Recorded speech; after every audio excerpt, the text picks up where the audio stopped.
여러분, 부자 되고 싶지 않나요? 25년 KB금융그룹에서 한국 부자 보고서가 나왔습니다. 우리가 부자가 되려면 부자를 따라가야 되고 부자의 생각을 좀 읽어야겠죠. 그래서 이 100장이 넘는 부자 보고서를 단 10분 만에 줄여서 말씀을 드리도록 하겠습니다. 일단 첫 번째로 부자는 점점 늘어나고 있습니다. 그래서 13만 명에서 2025년 47만 6천 명으로 매년 늘어나고 있어요. 그래서 그만큼 돈이 많이 풀리기도 했고요. 그리고 돈을 번다고 돈을 또 잘 버시는 분들은 또 계속 부자가 되고 있는 그런 상황이 오고 있습니다. 그러면 부자들은 어디에 많이 살까요? 다들 예상하셨겠지만 70%가 수도권에 거주를 하고 있고요. 그 와중에도 경기도가 연평균 11.3%로 가장 높은 증가율을 보이고 있습니다.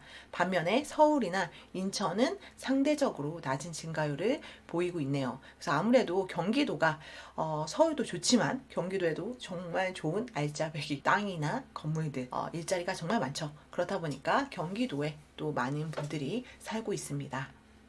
그럼 부자들은 자산이 어떻게 늘어나고 있을까요? 지금 보니까 올해 3,066조 원으로 매년 7.2%씩 늘어나고 있는데요. 그때 가장 많이 늘어나고 있던 이유는 코로나 때 비대면 및 디지털 산업이 급성장했고, 그리고 반도체와 K 콘텐츠가 호황을 누리면서 거기에다가 코로나로 인해서 정부의 재정 투입이 계속 일어났죠. 그리고 금리 인하 등으로 인해서 그때 이제 부자의 금융자산도 규모가 크게 늘어났다는 것을 좀 알 수가 있습니다. 그래서 부자는 더 부자가 되는 양극화 현상이 일어나고 있죠. 부자가 총 자산 중에 어느 자산이 가장 많냐 하면은 역시나 부동산이 가장 비율이 높아요. 그래서 58%까지 늘었다가 59%까지도 갔죠. 그러다가 이제 부동산이 이제 분위기가 좀 하락하면서 막 규제와 뭐 세금이 엄청나게 생기면서 좀 다시 비중이 많이 줄어들었습니다. 그래도 지금 2025년에 총 자산이 전체의 54.8%로 반 이상이 차지하고 있습니다. 그러면 부자들이 생각하는 부자의 기준은 뭘까요? 총 자산 100억 원 이상이 있어야 이제 부자라고 생각을 합니다. 앞으로도 100억 이상이 있어야 나는 부자다라고 이렇게 생각을 할 수가 있고요.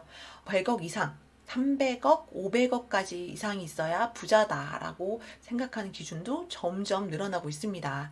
그래서 아무래도 돈의 가치가 떨어지고 화폐가 계속 풀리다 보니까 뭐 500억 이상도 충분히 가능하지 않을까, 이런 생각을 좀 하고 있는 것이죠. 그러면 부자가 부를 축적해온 노하우가 있을 텐데요.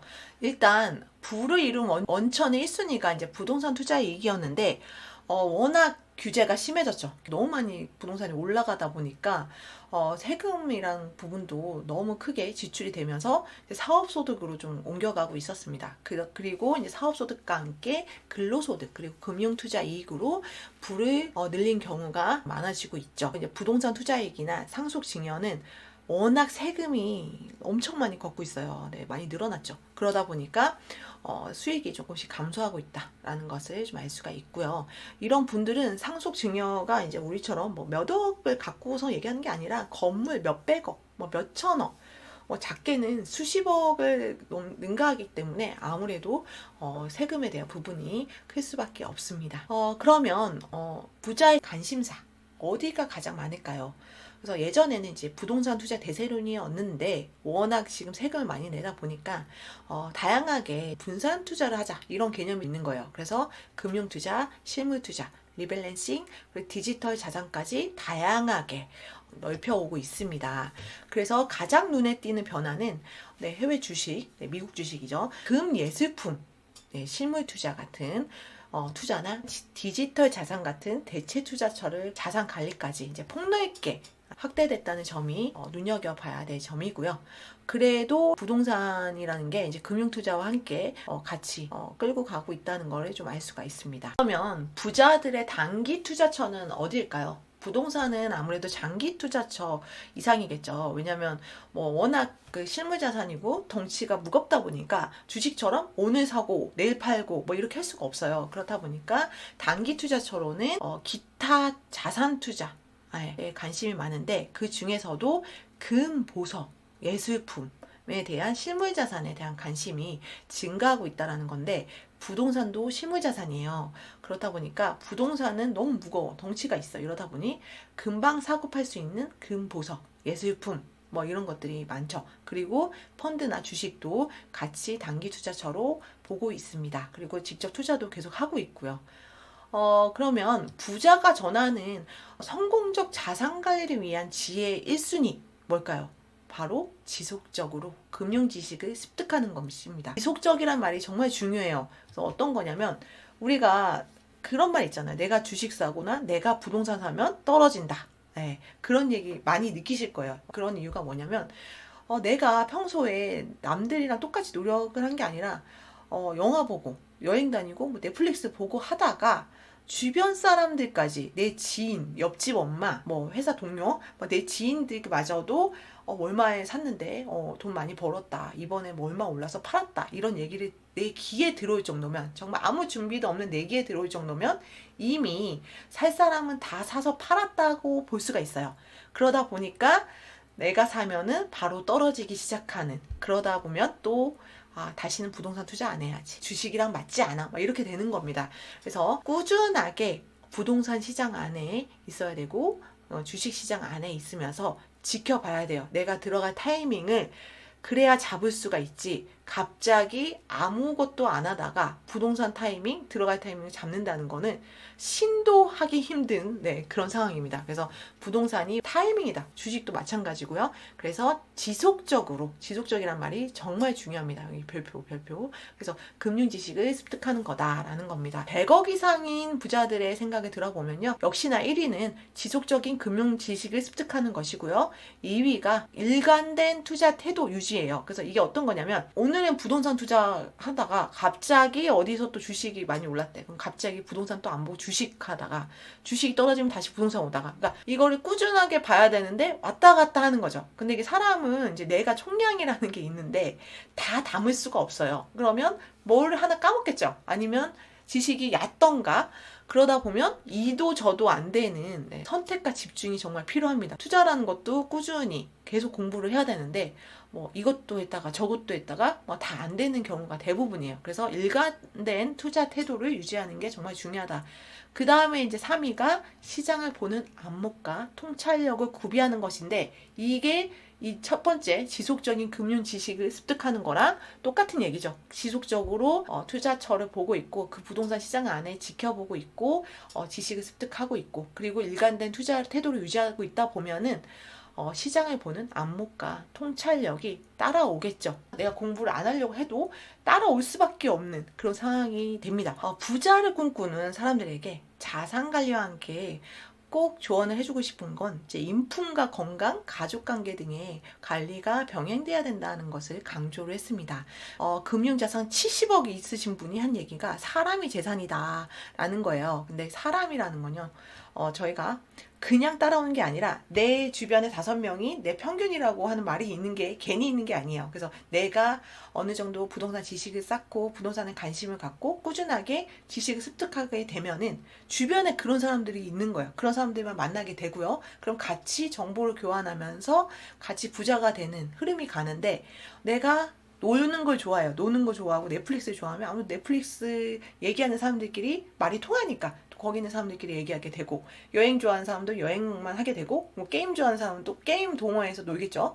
네, 그러다 보니까 이 사람이 재산이라는 것도 내가 얼만큼 하냐 따라서 사람도 만들어진다라고 좀 생각을 합니다. 그래서 노력이 필요하다라는 거고요.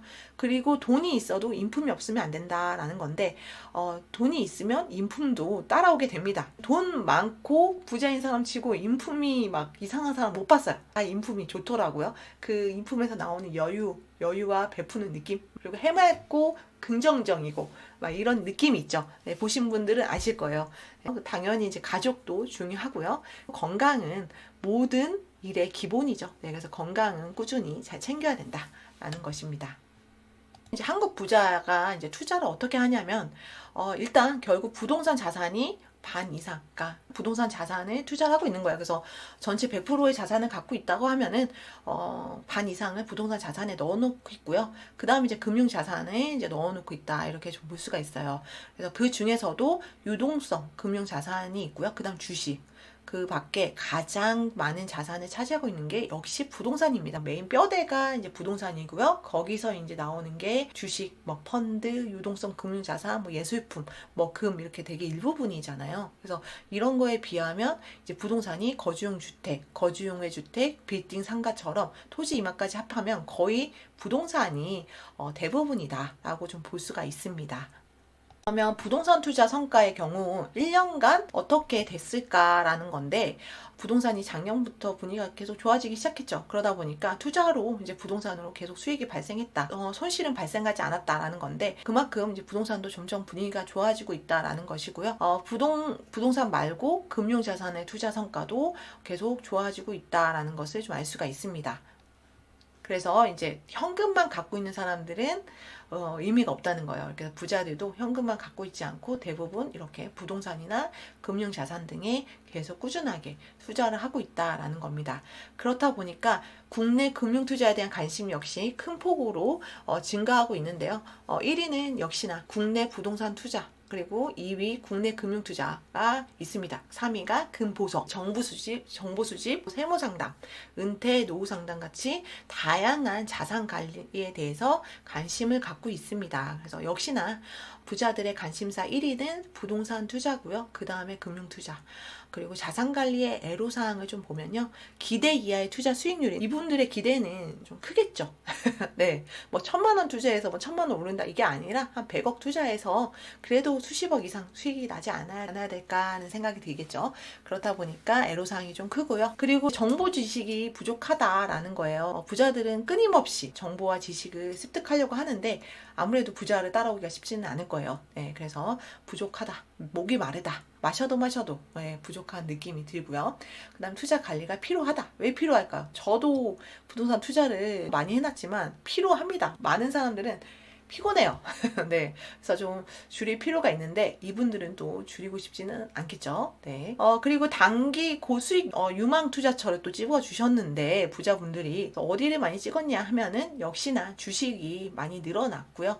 그 다음에 이제 거주용 주택과 거주용의 주택, 그리고 빌딩 상가 비율은 조금 줄어들긴 했으나 전체 기준으로 보면은 분포도가 좀 높습니다. 주식 아니면 부동산 해라. 그리고 중장기로 아까 단기와는 다르게 좀 길게 보자 하면은 역시 주식이랑 거주용 주택, 거주용의 주택, 빌딩 상가, 뭐 토지 임야, 금 보석 등 다양하게 투자를 했으면 좋겠다라는 겁니다. 부자 보고서에 대해서 좀 말씀드렸습니다. 이분들의 좀 배워서 듣고 따라 해보면 어느새 100억 부자가 되었지 않을까요? 저도 현금으로는 100억 부자는 아니지만 부동산으로는 충분히 잘 따라가고 있다고 생각을 합니다. 여러분들도 함께 잘 따라오시면서 100억 부자가 되길 바라봅니다. 감사합니다. 다음에 또 만나요.